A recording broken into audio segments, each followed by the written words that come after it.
These are the most fun lizards I've ever watched. They run around the enclosure non-stop, end to end, eat everything you put in front of them, and look beautiful. But I never wanted them. I wanted a tank full of turtles and fish.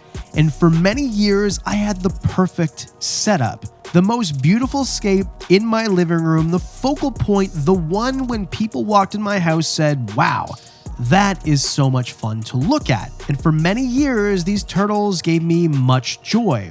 Watching them swim around and eat, basking on their platform or sometimes each other, being little goofballs, but they were a lot of work. And then one day, they destroyed my house. I would just like to invite you to my buggy nightmare. So you hear that sound? I hear that sound too. See where the water is? 75 gallons of water leaked from the enclosure down the floor into the basement and destroyed the floor down there. We renovated it, we fixed it, but it was time to say goodbye to Buggy and Mappy. So now I have this big, giant, empty enclosure with nothing in it, but I don't want to get rid of it. I like the enclosure, it just doesn't hold water anymore. So what animal can I put inside of it that doesn't need water? What environment doesn't need to stay humid? So I called my friend Cody at Herp Havoc and he said, I've got just the idea. He made me something insane and drove it all the way up from Ohio, and when he arrived, I couldn't even believe what I was looking at. What's up, guys? It's Cody with Herp Havoc. This is the background that I just did for Adam. As you can see, it all goes in together nice. I wanted to add as much natural detail as I could to make it look as aesthetically pleasing as possible and as natural. You can see I did all these sedimentary layers going through it. I actually built the background in 3 different pieces. There's a piece here, there's a piece here, and there's a piece over there. It's kind of hard to see. It all goes together super nice. The process was simple. Put some dots of silicone on the back, press it in, put some weight on it, wait a little while, and then it's time for substrate. Use a play sand mixed with some topsoil, and then on top we put a desert mix to make it look more like how the desert would look in real life. Although these animals aren't from a true desert, they are from the Southwest where it looks pretty desert-y. That type of brush and plants, and that's what's next. We did plant the enclosure as best we could, but with arid setups, it's really difficult to keep them alive. A few weeks after it was complete and Cody left, we got these beautiful eastern collared lizards and we put them inside of the enclosure. At first, they didn't know what to do. They looked around, but we gave them some food, which is the key to their heart. They ate until their heart was content. They looked around, explored, and for a few days, they were out under the basking spot every single day. This was September 2024, and now a year later, I want to tell you how a full year went in the lives of these animals. To start, in October, they went into brumation, which means they all dug down inside of the substrate and they stayed there for months. While we wait for them to emerge, I want to tell you how this enclosure changed my life. This enclosure has been kind of a habit buster. In the past, I've used a lot of bare bones enclosures or not really used the best of my creativity, and this inspired me. So I'm kind of taking the bad out of the habit, which is what today's sponsor, Fume, is all about. You breathe in, nothing comes out. No vapor, no smoke, no batteries to charge the thing. It's always ready to go right in your pocket. Plus, it's not awkward to pull out. It doesn't look robotic or weird. It's perfectly balanced.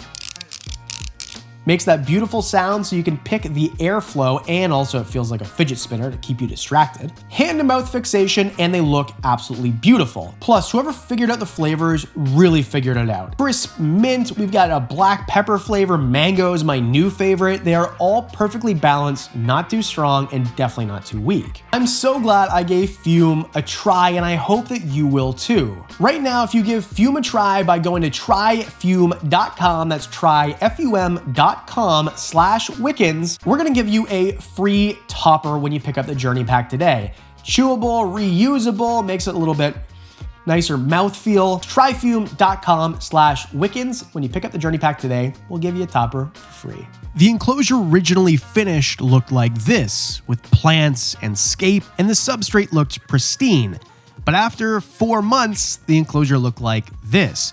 There are no critters to be found as they're all dug deep down in their burrows still even though spring approaches. And while we wait for them to emerge, I want to show you another enclosure that I was inspired to make because of Cody's build here. This is Stitch, a juvenile blue tree monitor. Claws like razors, a mouthful of needles designed for shredding, and she isn't friendly. Before she gets any bigger, we need to make friends with this blue dragon. And to do that, we need to find her favorite food, hobbies, and turn this pile of wood into an insane jungle to call home.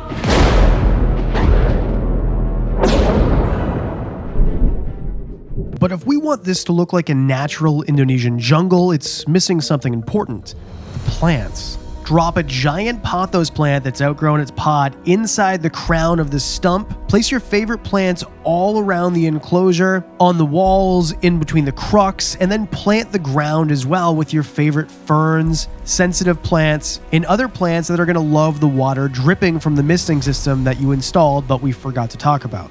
Connect them to your misting system, and just like that, the very first thunderstorm brews in your brand new enclosure. This is what the wilds of Indonesia look like almost every single day during the wet season. For nearly 6 months, it rains every single day, and thunderstorms often accompany it. It might seem scary to put an animal into an enclosure like this, but Stitch is going to feel right at home. We want this to be her forever home that she is infinitely confident in and lives the most amazing life that a monitor could live in captivity. It's time to release Stitch in her home. She's exploring every surface. She's jumping onto the walls, which is exactly what we wanted. The whole idea is to give her an opportunity to climb everywhere that you see a surface. She's able to use it. This is going to keep her limbs strong, her claws fit, and her brain activated. I couldn't be more happy with the way it turned out for Stitch and how happy she is in this enclosure.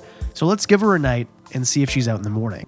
And while Stitch was out every single morning of every single month, after a year of having these collared lizards, it took them 8 full months to emerge from their burrows and become available to see every morning once again. And by emerge, I mean we dug them up. Now that it's May and the temperatures are rising, the days are longer, these animals are going to be much more comfortable to be out.